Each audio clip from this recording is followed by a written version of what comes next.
بسم اللہ الرحمن الرحیم۔ السلام علیکم۔ ایک ساس ڈاکٹر کے پاس گئی۔ اس نے ڈاکٹر کو مخاطب کرتے ہوئے کہا کہ ڈاکٹر صاحب کوئی ایسی دوا دیں کہ اس مرتبہ میری بہو کا بیٹا ہی ہو۔ 2 بیٹیاں پہلے ہیں، اب تو بیٹا ہی ہونا چاہیے۔ ڈاکٹر نے جواب دیا، میڈیکل سائنس میں ایسی کوئی دوائی نہیں ہے۔ ساس نے کہا، پھر کسی اور ڈاکٹر کا بتا دیں۔ ڈاکٹر نے کہا کہ آپ نے شاید بات غور سے نہیں سنی۔ میں نے یہ نہیں کہا کہ مجھے دوائی کا نام نہیں آتا، میں نے یہ کہا کہ میڈیکل سائنس میں ایسی کوئی دوائی نہیں ہے۔ اس موقع پر لڑکی کا سسر بولا کہ وہ فلاں لیڈی ڈاکٹر تو۔ ڈاکٹر نے بات کاٹتے ہوئے کہا کہ وہ جیلی ڈاکٹر ہوگا۔ اس طرح کے دعوے جیلی پیر، فقیر، حکیم وغیرہ کرتے ہیں، سب فراڈ ہے یہ۔ اب لڑکی کے شوہر نے کہا کہ اس کا مطلب ہماری نسل پھر نہیں چلے گی۔ ڈاکٹر نے کہا کہ یہ نسل چلنا کیا ہوتا ہے؟ آپ کے جینز کا اگلی نسل میں ٹرانسفر ہونا ہی نسل چلنا ہے نا، تو یہ کام تو آپ کی بیٹیاں بھی کر دیں گی، بیٹا کیوں ضروری ہے؟ ویسے آپ بھی عام انسان ہیں، آپ کی نسل میں ایسی کیا بات ہے جو بیٹے کے ذریعے ہی لازمی چلنی چاہیے؟ سسر نے کہا کہ میں سمجھا نہیں۔ ڈاکٹر نے کہا کہ سائی وال گایوں کی ایک مخصوص نسل ہے جو دودھ زیادہ دیتی ہے، بالفرض اس نسل کی ایک گائے بچ جاتی ہے تو پریشان ہونا چاہیے کہ اس سے آگے نسل نہ چلے تو زیادہ دودھ دینے والی گایوں کا خاتمہ ہو جائے گا۔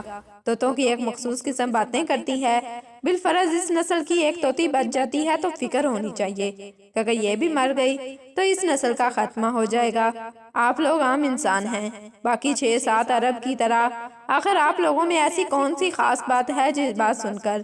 سسر نے کہا کہ ڈاکٹر صاحب کوئی نام لینے والا بھی تو ہونا چاہیے۔ ڈاکٹر نے ان سے سوال کیا کہ آپ کے پردادے کا نام کیا ہے؟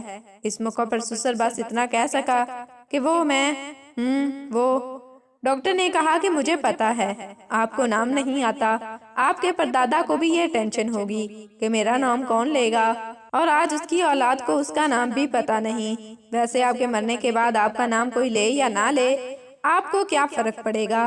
آپ کا نام لینے سے قبر میں پڑی آپ کی ہڈیوں کو کون سا سرور آئے گا؟ علامہ اقبال کو گزرے کافی عرصہ ہو گیا، آج بھی نصاب میں ان کا ذکر پڑھایا جاتا ہے۔ گنگا رام کو مرے ہوئے کافی سال ہو گئے، لیکن لوگ آج بھی گنگا رام ہسپتال کی وجہ سے گنگا رام کو نہیں بھولے۔ ہیدی صاحب مر گئے، لیکن نام ابھی بھی زندہ ہے اور رہے گا۔ غور و فکر کیجئے، کائنات کی سب سے محبوب ترین ہستی رسول اللہ صلی اللہ علیہ وسلم کی حیات طیبہ پر اور ان کی آل مبارکہ پر، جن کو اللہ تبارک و تعالیٰ نے بیٹے عطا فرمائے اور واپس لے لیے، اور ایک بیٹی سے رہتی دنیا تک رسول اللہ صلی اللہ علیہ وسلم کی نسل کو پوری دنیا میں پھیلا دیا۔ لہٰذا بیٹی اور بیٹیوں میں ہرگز فرق نہ کریں۔ بیٹا اگر نعمت ہے تو بیٹی رحمت ہے۔ جزاک اللہ۔